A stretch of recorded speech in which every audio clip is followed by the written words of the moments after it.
Hello guys, কেবি কমটেক চ্যানেলে সকলকে জানাই স্বাগত।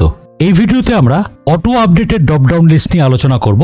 যেরকম মনে করা যাক আমাদের এখানে কিছু আইটেমসের নাম দেওয়া আছে এবং আমরা যদি এখানে ক্লিক করি তাহলে এখানে যে লিস্টটি দেখাচ্ছে সেই লিস্টটিতে যদি আমরা এখানে আইটেমের নতুন কোনো আইটেম অ্যাড করি তাহলে সেই আইটেমটি এই লিস্টের মধ্যে অটোমেটিক আপডেটেড হয়ে যাবে, অর্থাৎ অটোমেটিক এখানটায় অ্যাড হয়ে যাবে। যেরকম মনে করা যাক আমরা যদি এখানটায় কোনো একটি আইটেম নাম অ্যাড করি, মনে করা যাক আমি এখানটা লিখে দিলাম প্রিন্টার, কি আমরা এখানে নর্মাল লিস্ট এটাতে আমরা যদি ক্লিক করি তাহলে দেখুন এখানে লাস্ট যেটি ছিল মাদারবোর্ড অবধি দেখাচ্ছে, কিন্তু এক্সট্রা যে আমি আইটেমটি অ্যাড করেছি প্রিন্টার সেটি কিন্তু এখানটায় শো হয়নি। এটি হলো নর্মাল লিস্ট, যেখানে আমরা এই আইটেমের মধ্যে আমরা যদি নতুন কোনো নাম বা নতুন কোনো আইটেম অ্যাড করি তাহলে সেটা কিন্তু এই নর্মাল লিস্টের মধ্যে গিয়ে অটোমেটিক অ্যাড হবে না। তাহলে চলুন এবার আমরা দেখে নিই এই কাজটিকে আমরা কিভাবে করতে পারি। এর জন্য আমাদের দরকার automatic updated drop down list. Automatic updated drop down লিস্টের ক্ষেত্রে কি হবে, যখনই আমরা এখানে কোনো একটি নতুন নাম ঢোকাবো বা আইটেমের নাম ঢোকাবো সেটি অটোমেটিক এখানটায় অ্যাড হয়ে যাবে, আমাকে নতুন করে আর এখানে আবার সিলেক্ট করে অ্যাড করার দরকার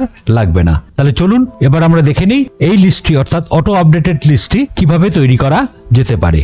যেমন এখানে আমার দুটি লিস্ট আছে, একটা হলো নর্মাল লিস্ট, একটা হলো auto updated list. Normal list তো আমরা নর্মালি জানি কিভাবে আমরা ডেটা ভ্যালিডেশন দিয়ে তৈরি করে থাকি।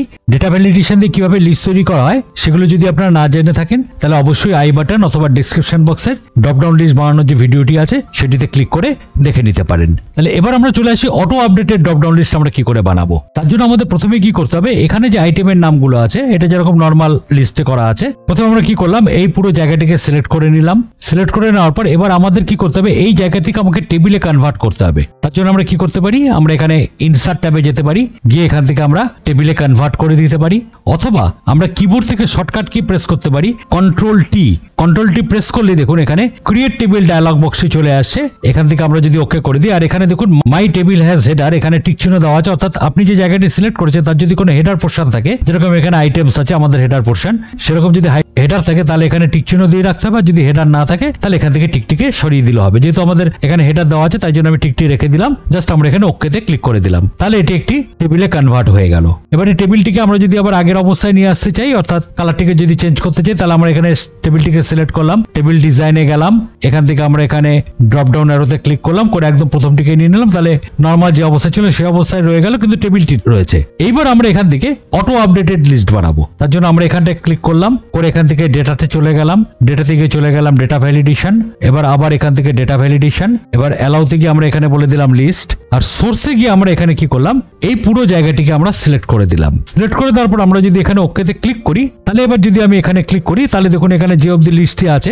সেটা এখানটায় দেখিয়ে দিচ্ছে। যেরকম আমি মনে করা যাক এখান থেকে আমি যেটি নিতে চাই, মনে করা যাক র্যাম নিতে চাই, দেখুন এখানটা চলে আসছে। এবার আমরা দেখি যে নতুন কোনো নাম যদি আমি অ্যাড করি বা নতুন কোনো আইটেম যদি আমি অ্যাড করি সেটি লিস্টের মধ্যে অটোমেটিক আপডেটেড হয় কিনা। যেরকম মনে করা যাক আমি এখানটা লিখে দিলাম প্রিন্টার, লিখে এন্টার দিলাম। এবার আমরা যদি এখানে লিস্টে ক্লিক করি তাহলে দেখুন এখানে প্রিন্টারটি মাদারবোর্ডের তলায় অ্যাড হয়ে গেছে, আমার লাস্ট মাদারবোর্ড অবধি ছিল তার তলায় প্রিন্টারটি অ্যাড হয়ে গেছে। আমি যদি এখানে অন্য কোনো আবার একটা অ্যাড করে দেখে নিই, মনে করা যাক এখানটা লিখে দিলাম স্ক্যানার, লিখে এন্টার দিলাম, তাহলে এখানে দেখুন যখনই আমি ক্লিক করছি তাহলেই দেখুন নিচে এখানে স্ক্যানারটি অটোমেটিক আপডেটেড হয়ে গেছে বা লিস্টের মধ্যে অ্যাড হয়ে গেছে। তাহলে এইভাবে আমরা auto updated drop down list বানিয়ে ফেলতে পারি, অর্থাৎ যখনই আমি নিচে কোনো আইটেম অ্যাড করব সেটি অটোমেটিক লিস্টের মধ্যে অ্যাড হয়ে যাবে বা আপডেট হয়ে যাবে। ভিডিওটি ভালো লেগে থাকলে অবশ্যই লাইক, শেয়ার এবং সাবস্ক্রাইব করবেন, আর কমেন্ট করে অবশ্যই জানিয়ে দেবেন ভিডিওটি কেমন লাগলো। পরবর্তী ভিডিও খুব তাড়াতাড়ি নিয়ে আসছি, সঙ্গে থাকুন।